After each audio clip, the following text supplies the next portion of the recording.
کے اتحادیوں کی پاکستان پر معاشی مہربانیوں کی تاریخ بہت تلخ ہے۔ بار بار ان ڈالروں کی بارش نے میرے وطن کو خون میں نہلایا ہے۔ ان مہربانیوں اور عنایتوں کے 20 سال ختم ہوئے ابھی تھوڑا ہی عرصہ ہوا ہے۔ 11 ستمبر 2001 سے پہلے ہم ایسے معطوب تھے کہ امریکہ ہمیں بھیک نما امداد تو دور کی بات ہے، ہمیں اس قیمت کے بدلے بھی ہتھیار، F-16 جہاز اور پرزہ جات بیچنے کو تیار نہیں تھا جو ہم نے عین اس کی مہربانیوں کے دور یعنی روس کے خلاف جنگ کے دوران ایک معاہدے کے تحت ادا کی تھی۔ پاکستانی وزیر خارجہ عبدالستار امریکی دورے سے ناکام و نامراد لوٹا۔ امریکی صدر بل کلنٹن مارچ 2000 میں بھارت کے دورے پر آیا تو اس قربانیاں دینے والے ملک پاکستان کے دفتر خارجہ کی منتوں سماجتوں کے باوجود بھی اس نے یہاں اپنا کوئی سرکاری دورہ نہ رکھا، بلکہ صرف چند گھنٹے قیام کیا اور پاکستان کے سرکاری ٹیلی ویژن سے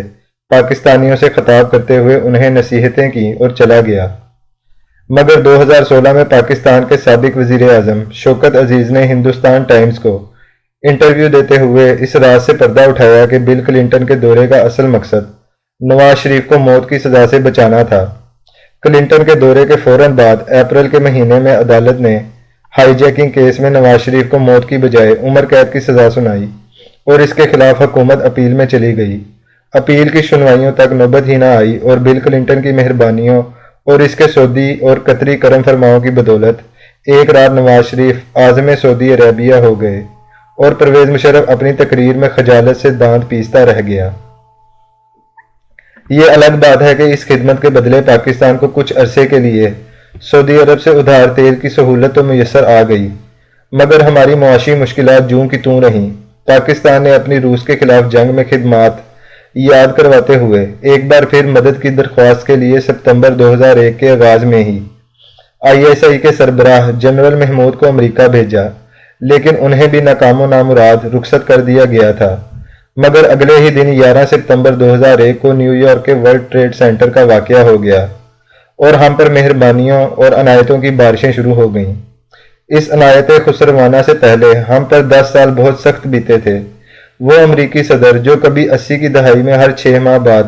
کانگریس کو ایک ایسا سرٹیفکیٹ دستخط کر کے جمع کرواتا تھا کہ پاکستان کسی بھی قسم کے ایٹمی ہتھیار بنانے میں مصروف عمل نہیں ہے، اسی امریکی صدر نے افغانستان سے آخری روسی سپاہی کے جانے کے بعد کانگریس سے یہ درخواست کی کہ چونکہ پاکستان ایٹمی ہتھیار بنانے میں مصروف ہے اس لیے اس پر پابندیاں لگا دی جائیں۔ اس کی درخواست منظور کرتے ہوئے 1990 میں ہم پر پابندیاں لگیں اور پھر 1998 میں جب ہم نے ایٹمی دھماکہ کیا تو ہمیں ان ملکوں کی فہرست میں شامل کر دیا گیا جن پر ایٹمی دھندے کی وجہ سے سخت پابندیاں عائد کی جاتی ہیں۔ لیکن 11 ستمبر 2001 آیا تو اس کے فوراً بعد ہم سے مشہور 7 نکاتی مطالباتی پیکج تسلیم کرنے کو کہا گیا، جس کے بارے میں امریکی امیدیں یہ تھیں کہ ہم ان میں سے شاید 2 سے 3 مطالبات مان لیں گے، لیکن پرویز مشرف نے انہیں حیران کرتے ہوئے 7 کے 7 مطالبات بسر و چشم تسلیم کر لیے۔ اس عظیم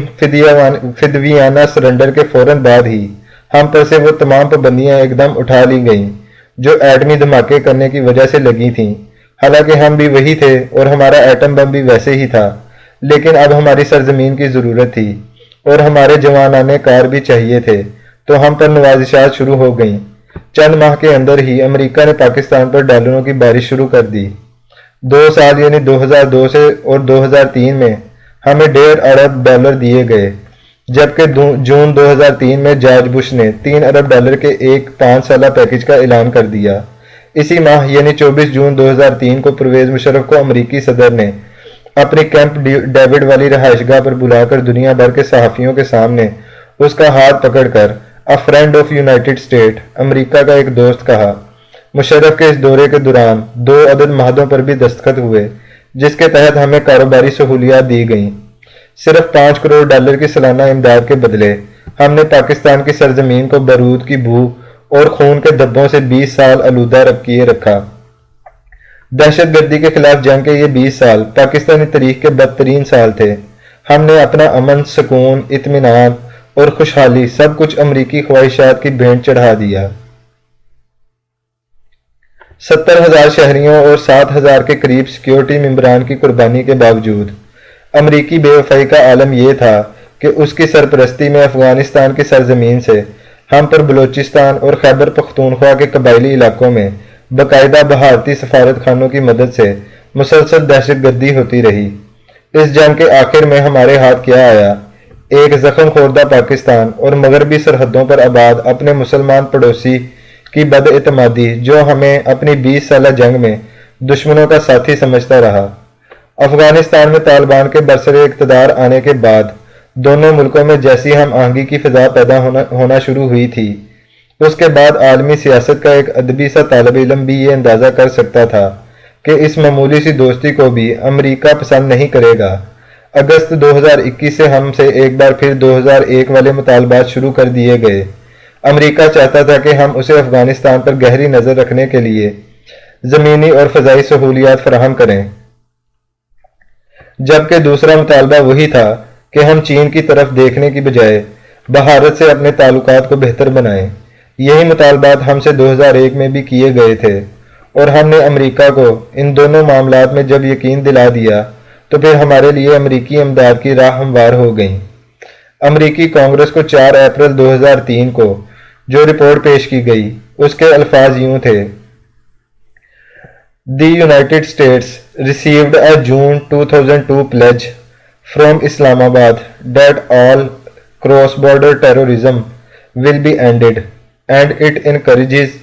a ceasefire along the line of control and renewed